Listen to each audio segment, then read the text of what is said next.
पूछा, भगवान देवाचार्य बृहस्पति जी ने अपने प्रिय शिष्य देवताओं को किस कारण त्याग दिया?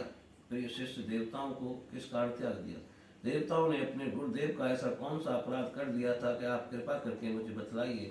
श्री सुखदेव जी ने कहा, राजन, इंद्र को त्रिलोकी का ऐश्वर्य पाकर घमंड हो गया था। इस घमंड के कारण वे धर्म मर्यादा का सदाचार का उल्लंघन करने लगे थे। एक दिन की बात है कि वे भरी सभा में अपनी पत्नी सची के साथ ऊंचे सिंहासन पर बैठे हुए थे।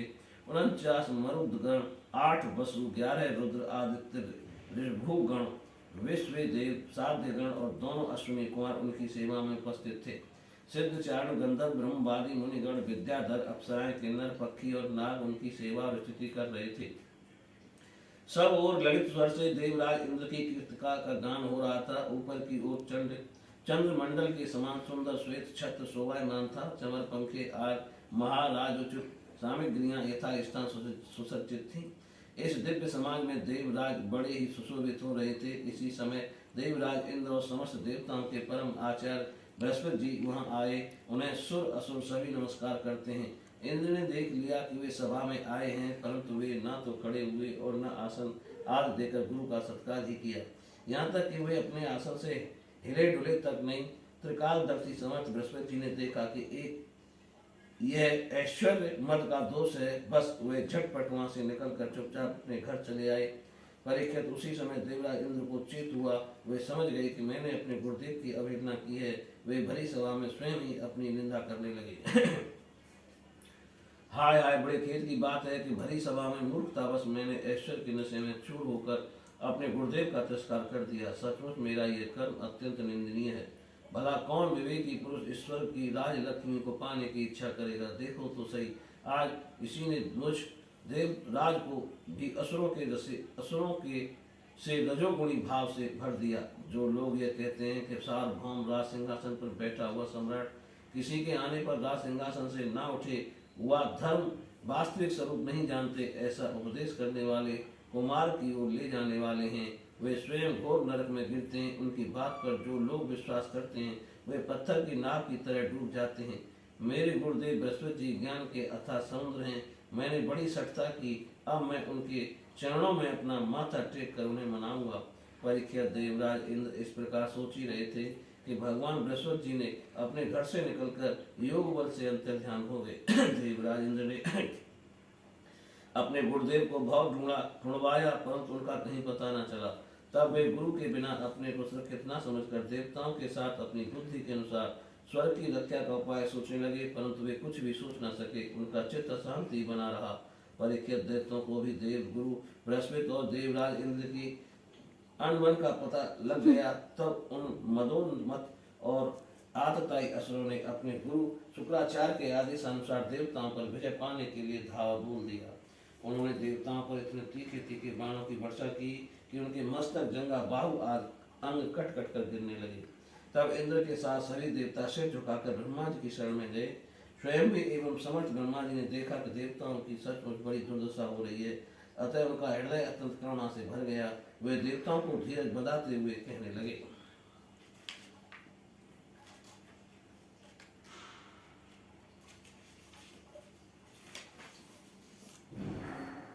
ब्रह्मा जी ने कहा, देवताओं, ये बड़े खेद की बात है कि सचमुच तुम लोगों ने बहुत बुरा काम किया। हरे हरे, तुम लोगों ने ऐश्वर्य के मत से अंधे होकर ब्रह्मज्ञानी, वेदज्ञ एवं संयमी ब्राह्मण का सत्कार नहीं किया।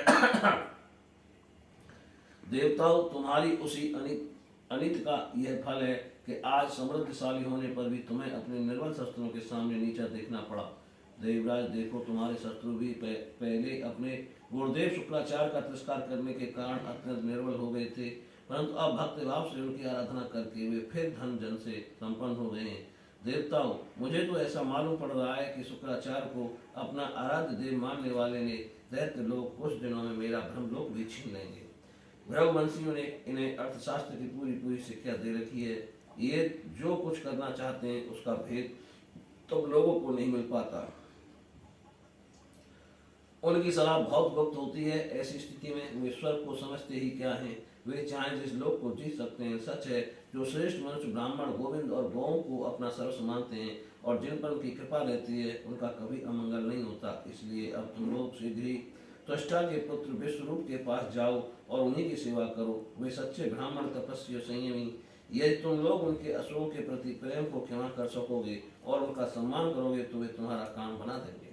श्री सुखदेव जी कहते हैं, परीक्षित, जब ब्रह्मा जी ने देवताओं से इस प्रकार कहा तब उनकी चिंता दूर हो गई। वे त्वष्टा के पुत्र विश्वरूप ऋषि के पास गए और उन्हें हृदय से लगाकर यूं कहने लगे। देवताओं ने कहा, बेटा विश्वरूप, तुम्हारा कल्याण हो। तुम हमारे आश्रम पर अतिथि के रूप में आए हैं। हम एक प्रकार से तुम्हारे पितर हैं, इसलिए तुम हम लोगों की समयोचित अभिलाषा पूर्ण करो। जिन्हें संतान हो गई हो उन सब पुत्रों का भी सबसे बड़ा धर्म यही है कि वे अपने पिता तथा अन्य गुरुजनों की सेवा करें। फिर जो ब्रह्मचारी हैं उनके लिए तो कहना ही क्या, बस आचार्य वेद की, पिता ब्रह्मा जी की, भाई इंद्र की और माता साक्षात पृथ्वी की मूर्ति होती हैं। इसी प्रकार बहन दया की, अतिथि धर्म की, अभ्यागत अग्नि की और जगत के सभी प्राणी अपने आत्मा की मूर्ति आत्मस्वरूप होते हैं। पुत्र, हम तुम्हारे पितर हैं। इस समय शत्रुओं ने हमें जीत लिया है, हम बड़े दुखी हो रहे हैं। तुम अपने तपोबल से हमारा ये दुख, दरिद्र, पराजय टाल दो। पुत्र, तुम्हें हम लोगों की आज्ञा का पालन करना चाहिए। तुम ब्रह्मनिष्ठ ब्राह्मण हो, अतः जन्म से ही हमारे गुरु हो। हम तुम्हें आचार्य के रूप में वर्ण करने के तुम्हारी शक्ति से अनायास ही शत्रुओं पर विजय प्राप्त कर लेंगे। पुत्र, आवश्यकता पड़ने पर अपने से छोटों का पैर छूना भी निंदनीय नहीं है। वेद ज्ञान को छोड़कर केवल अवस्था बड़प्पन का कारण भी नहीं है। श्री सुखदेव जी कहते हैं, परीक्षित, जब देवताओं ने इस प्रकार विश्वरूप से पुरोहिती करने के लिए प्रार्थना की तब परम तपस्वी विश्वरूप ने प्रसन्न होकर उनसे अत्यंत प्रिय और मधुर शब्दों में कहा। विश्वरूप ने कहा, पुरोहिती का काम ब्रह्म तेज को क्षीण करने वाला है, इसलिए ब्रह्मशील महात्माओं ने उसकी निंदा की है। किंतु आप मेरे स्वामी हैं और लोकेश्वर होकर भी मुझसे उसके लिए प्रार्थना कर रहे हैं। ऐसी स्थिति में मेरे जैसा व्यक्ति भला आप लोगों को कोरा जवाब कैसे दे सकता है। मैं तो आप लोगों का सेवक हूँ, आपकी आज्ञाओं का पालन करना ही मेरा स्वार्थ है। देवगण, हम अकंचन खेती कट जाने पर अथवा अनाज की हाट हट जाने पर उसमें गिरे हुए कुछ दाने चुन लाते हैं और उसी से अपने देव कार्य तथा पितृ कार्य संपन्न कर देते हैं। लोकपालु, इस प्रकार जब मेरी जीविका चल रही है तब मैं पुरोहिती की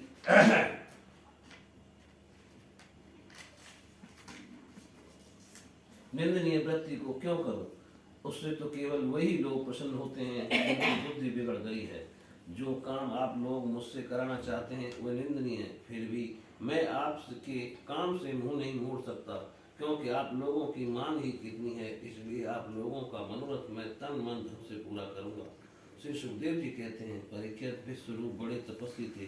देवताओं से ऐसी प्रतिज्ञा करके उनके कर ग्रहण करने पर वे बड़ी लगन के साथ उनकी पुरोहिती करने लगे।